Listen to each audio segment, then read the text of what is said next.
I love seeing new tech, especially tech that's considered a little more high-end, like this Samsung Q800A soundbar.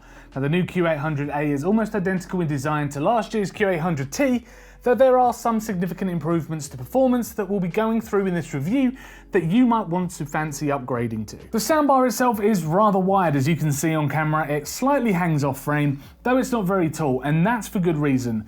Its measurements come in at 98 centimeters wide, but only 7 centimeters tall and 12 centimeters in depth. It's covered in a metal grille around the front and on the top, though around the back and on the bottom are made from a very hard plastic, so the quality of the soundbar does feel excellent. It's definitely been designed with TVs in mind as a unit that slots between the feet, though you'd be hard pressed to find a TV 55 inches and under that can cater for it. But there's no worries though, sitting it in front of the TV is no problem either, as it's very, very low and it will not block off IR receivers for remote controls unless the TV stand makes the TV sit flush to TV cabinets.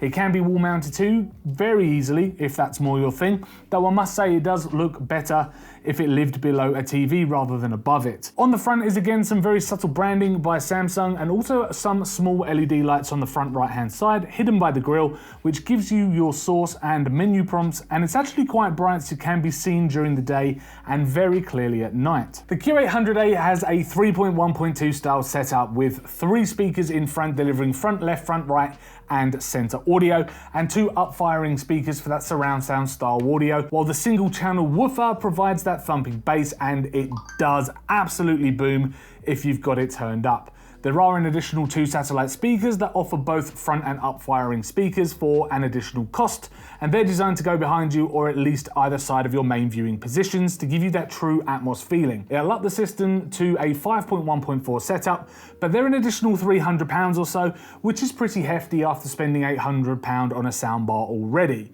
The Q800A is capable of 330 watts worth of total output, so it's safe to say that this thing is loud and can minimize distortion excellently at higher volumes. Around the back are 2 HDMI inputs, one of which offers eARC, so you can connect it directly to your TV using that HDMI port and receive audio directly from the TV itself.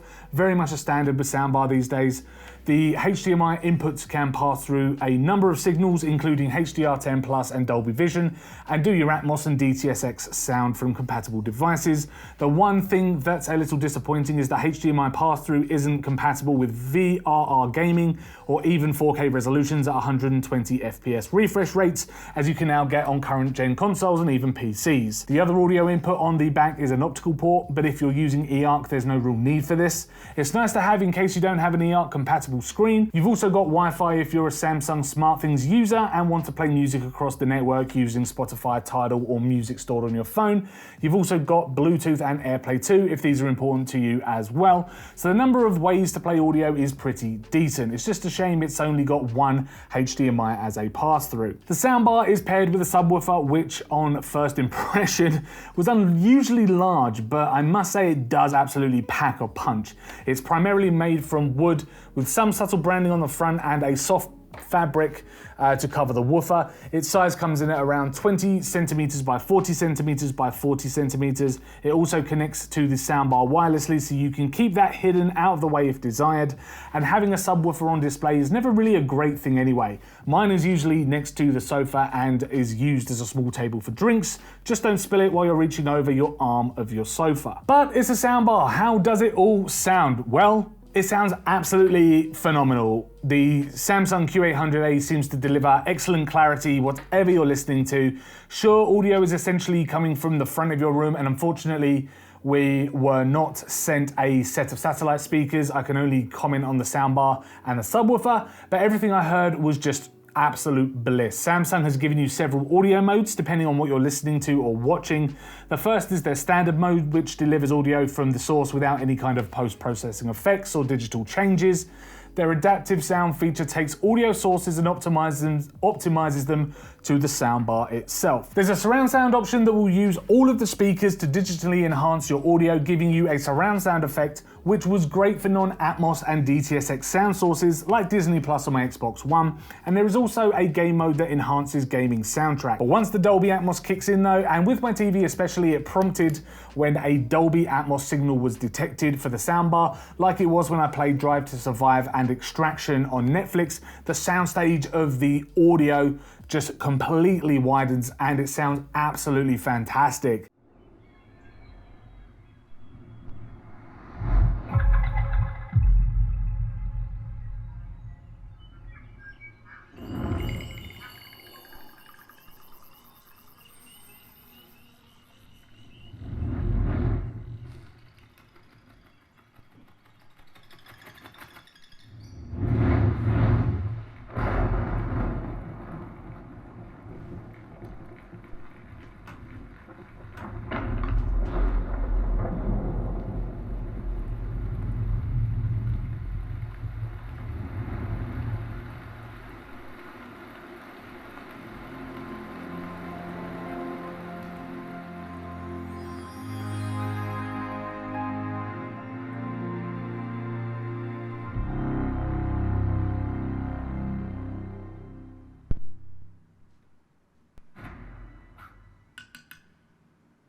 Though very front heavy, I mean, of course, is the soundbar and the effects of the audio flowing around the room is there, but it isn't hugely prominent. It still meant that subtle sounds are heard with perfect clarity, like when Chris Hemsworth, for example, was pulling a new magazine from his vest and reloading his gun at the start of Extraction.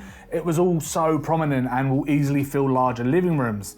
To let you know as well, in the settings, I was using the soundbar set to treble 4, bass was set at 2, I had the standard mode switched on, the center speaker level was at 3 and the top front speaker level was at 6 to give a boost to the up-firing speakers. For my living room, I also couldn't go above +2 for my subwoofer power, as it goes up to +6 purely due to the fear that my neighbors would start to get frustrated. It was already rumbling enough during action scenes and scenes that had loud boomy engines in it, like the start of Underground 6. It's a mental amount of bass and really shakes your insides if the subwoofer is placed close to where you sit to watch your movies. And although it wasn't in Atmos, playing the movie Dunkirk through the Netflix app on my TV produced some wonderful audio moments. I had the surround sound mode switched on to simulate surround sound, and the voices from the pilots flying with droney engines in the background were just absolutely clear. And there was even a scene where 2 soldiers were carrying a gurney across the beach to the boats with a subtle string orchestral soundtrack behind it, and I could still easily hear the crunching of the stand under their boots and the waves crashing in the background scenery of the beach. There are a couple of features that are important if you are using it with a new QLED TV from Samsung. To let you know, these features are available on the Q70T and newer.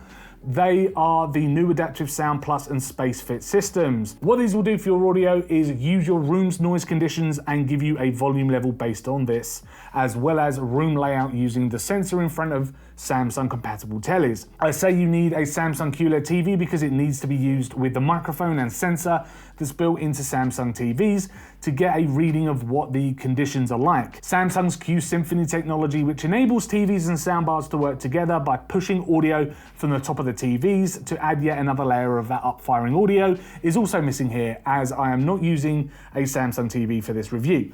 The second new feature for this soundbar is its auto voice amplification, or AVA, as it appears on the Q800 menu, which essentially makes voices from the content of the TV louder when there's noise going on in the room, like a vacuum cleaner, for example. Again, you will need the microphone of a Samsung Q70T or newer to take advantage of this. I used the Q800A on my Hisense U7Q, so I couldn't use the 2 features to give you an opinion, unfortunately. The remote control supplied is very much on par with what Samsung are offering now with their TVs and home cinema products. It's small, it has a few buttons on there to access your settings and to turn on the soundbar.